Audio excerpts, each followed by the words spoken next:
miners at a good price. But not to worry about us, we've already been caught. have you seen any Delicate sauce. Delicious. And can you answer our question?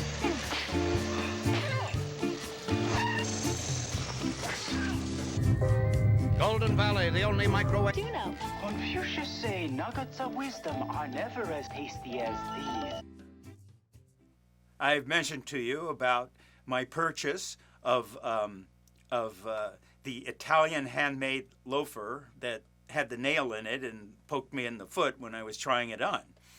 But just to give you an idea of the living conditions that we had there, right? We're staying at the Sheraton Hotel, but they pumped up the prices a lot, okay? And sometimes the prices would even change while we were doing that. Well, you know what? I don't blame. Everybody's got to survive, and they were having a rough time financially and monetarily. But let me just give you a few ideas, okay, of how you spend what's called your per diem. Now, when you are working in the movie, if they feed you, like let's say, like I talked about lunch, if they feed you at lunch, all right, that's taken care of. But let's say that you aren't working that day, then you get per diem for breakfast, lunch, and dinner. What that is that it is a cash that you go to the accountant and they give you at the end of the week, once a week, they give you cash, an envelope with per diem money in it. And you take that money and you go out and you buy your own dinner, your own breakfast if you're not working at that time. It is negotiable how much per diem you get, but minimum per diem, you know, in the U.S., let's say, you can get, you know, whatever, a nice breakfast, let's say a decent one for $12 or whatever it was at that time. This was a while ago, okay? However, in Argentina at that time, because unfortunately their economy was just destroyed, that per diem would go a long way, the cash that we got. I don't remember what it was for, like, if you got breakfast, lunch, and dinner, like if you were off that day, okay? But by the way you know you're off is you're in the hotel room, and between about 8 p.m. and 9 p.m., under your door, they slip what's called a call sheet, and that is the schedule that is probable. It's not in concrete. It's probable for the next day. There's also a contingency if it rains. But anyway, you can tell if you're not working. And if you're not working, you still kind of hang around until about 10 a.m., let's say, to make sure that they don't want, things change so rapidly. Anyhow, so let's say I get a call sheet, and let's say I'm not on it, and they're scheduling some things that it looks like, you know, they're going to have to shoot that at that time. Fine. Okay, so I probably got the day off. And in the day off, I still get per diem because I've got to eat.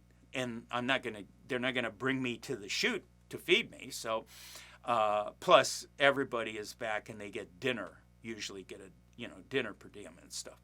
So, to give you an idea, I used to go eat breakfast when I was off on my own.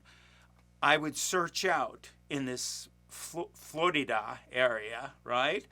I found an old Italian restaurant in a cellar, and it had picnic tables instead of tables. And I could go in there for breakfast. It was one of my favorite places for breakfast. It was full of old Italian men. And there's bread, all you can eat, in little baskets right on the table. Help yourself, fresh bread. And my favorite was a dish of pasta, right? They make the pasta, not dried, with a cream sauce on it and a fried egg on top.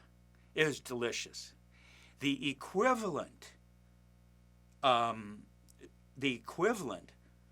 was 50 cents American.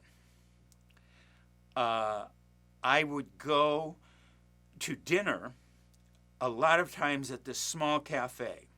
You know, you kind of find places that the food's good in this cafe, and at that time I was drinking way too much, and I would get with dinner a bottle of wine, you know, a glass bottle with a cork, not like the screw off, a cork of, I believe it's called Alvear, I think. It was bottled near Peru, I remember.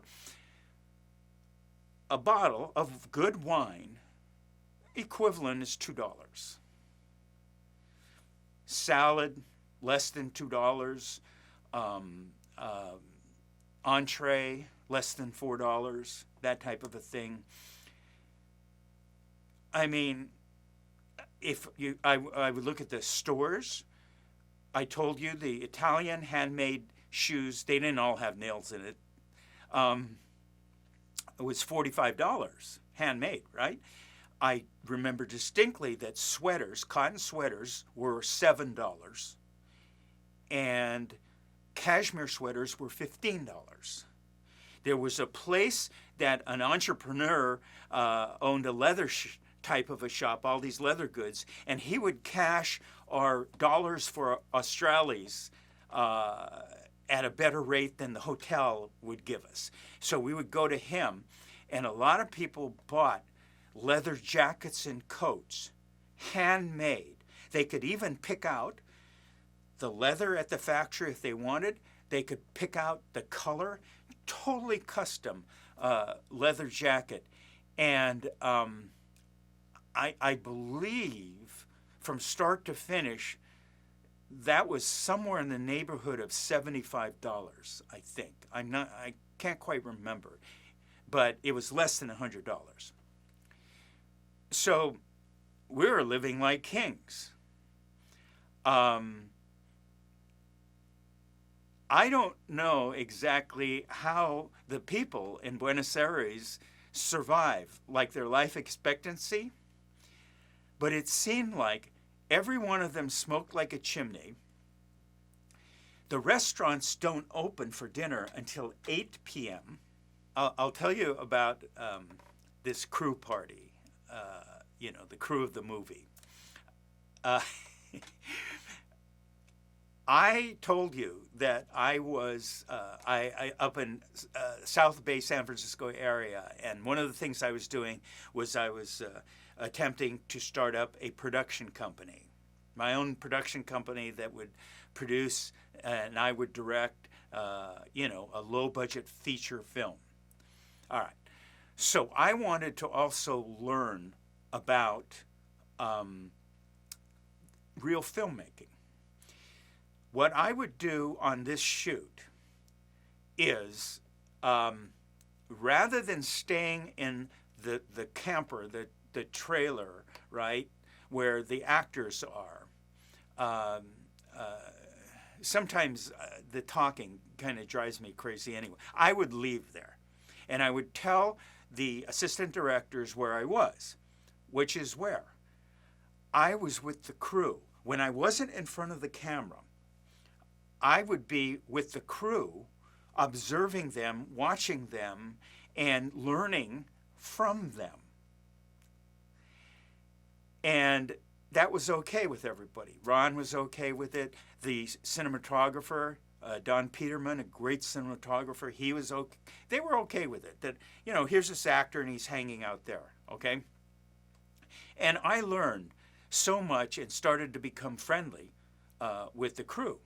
In fact, the gaffer lighting crew was a crew of Hawaiians. A great gaffer named Kalani was the head of the crew, and I made friends with their whole crew, another Hawaiian that was an electrician, Mel, and it got to a point where we went to dinner one time, and they said, "Why don't you join us? Okay, we'll get you in.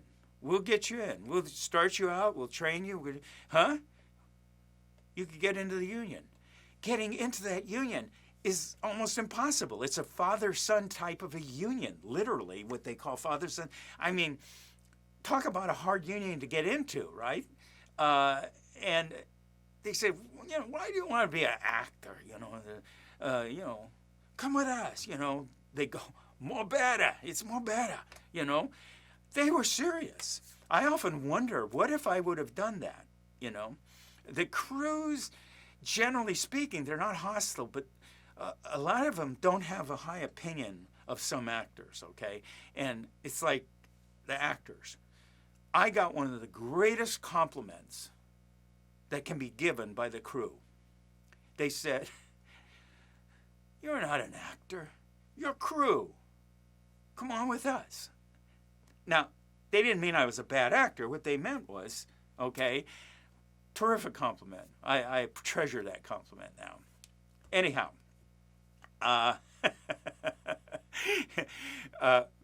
back to the crew party. Okay. I got invited, the only actor, I got invited to a huge crew party that they were throwing for one of the key people on the crew. A birthday party. Let me tell you about that one.